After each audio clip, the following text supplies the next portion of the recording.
We bought a house that has railroad ties for the foundation. I've never done that before. Have you done that before? I have never done that before either. Me neither. Okay, so we're like, oh, what do we do? Yeah. It's got railroad ties. The floor is jacked up. Yeah. So we brought in a structural engineer, and the structural engineer we paid them to draft plans how to fix it. Yep. So we totally brought in a competent professional that knows how to do this. Yes. So he tells us what to do. We're like, holy cow, are you freaking kidding me? We've never done this before. Right. But he told us what to do and wrote it out, and then we had to excavate it. Yeah. And this is like the bottom of the market, because I brought in like my maintenance guys at that time. We brought in another guy. The guy who did all the demo, he passed away unfortunately of cancer a couple years ago.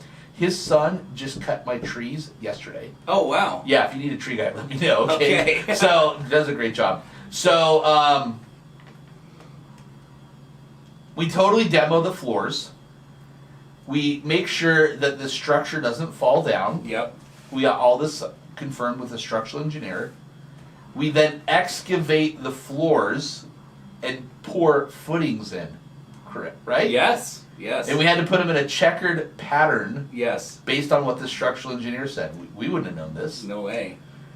And then we poured concrete slab. Yep.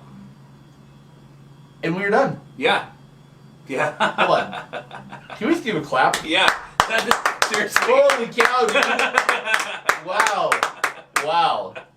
Dude, we got to use that as a case study. We really do. Yeah. It may have been the only house in Utah ever built on railroad ties. Yeah. That has now a concrete foundation. Yeah. So, and only part of the house was. How about the part that had the railroad ties is what we completely did that. Exactly. The other part was a stick frame on a foundation already because it was the addition. Yeah. The original part of the house was on railroad ties. Exactly. The other additions were done correctly. Yeah. Oh, man. So, this topic about financing, so here's what's cool. We did it appropriately. We brought in a structural engineer. Yep. We paid them to consult us. Happy to do that. Yep. And we brought in a concrete guy. Yeah. You actually bought his house. I did.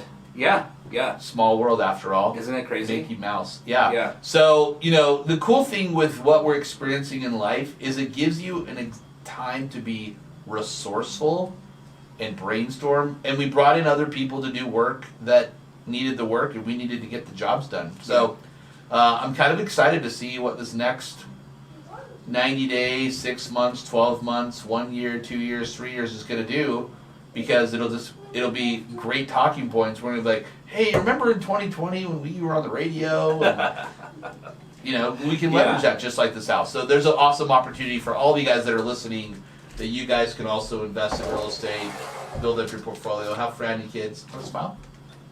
Yeah, good job. And also, our kids are modeling us, right? Like, I brought my 9 and 6-year-old sons to come listen. We got their Yoda people on. We got their lamb, but we used an example because all these different metaphors are important in life. Absolutely. And just for the record, you never got to see it finished, but the house looked sick. You are correct. When it was done. That's right. I was so over that freaking house. Yes. I never went back. Yeah. I was like, I'm done. Yeah. It turned out absolutely stunning and beautiful. But wow, what a learning experience on that one.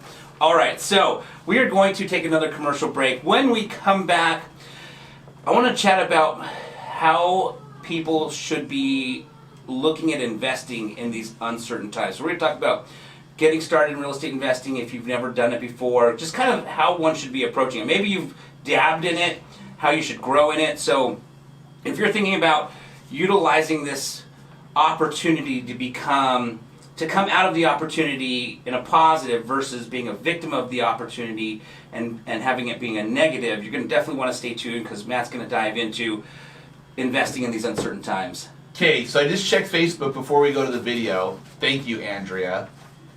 It's Post Malone, who lives in Park City. Oh, yeah? When we were talking about Cisco. I literally thought Cisco lived next to the Coatesville house. So I heard he lives, you know where the mouth of Big Cottonwood Canyon is? How about this? I heard he lives in Utah. Yeah. Okay. Because you know the Porcupine restaurant? Yeah, of course. It's a great place. Yeah, he goes there all the time because he lives across the street. Oh. is what I was Either told. way. Well, that's cool that Cisco, the rapper? the Utah Cisco Yeah. lived next door. Yeah. And we got Post Malone on there. So thank you, Andrea, for sharing and listening to the radio show. Nice, nice. All right, guys, we're going to take a quick commercial break.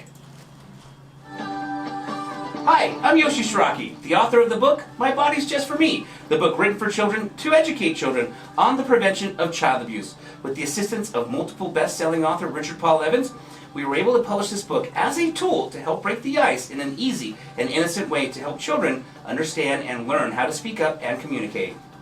I've been invited numerous times onto Good Things Utah to discuss the importance of good communication with your child in regards to abuse, and also to discuss how the book, My Body's Just For Me, is a great tool for every parent when having that tricky conversation with their children. For more information on the book, My Body's Just For Me, please visit www.protectourangels.com today. And remember, the more we focus on prevention, the less we'll have to focus on rehabilitation.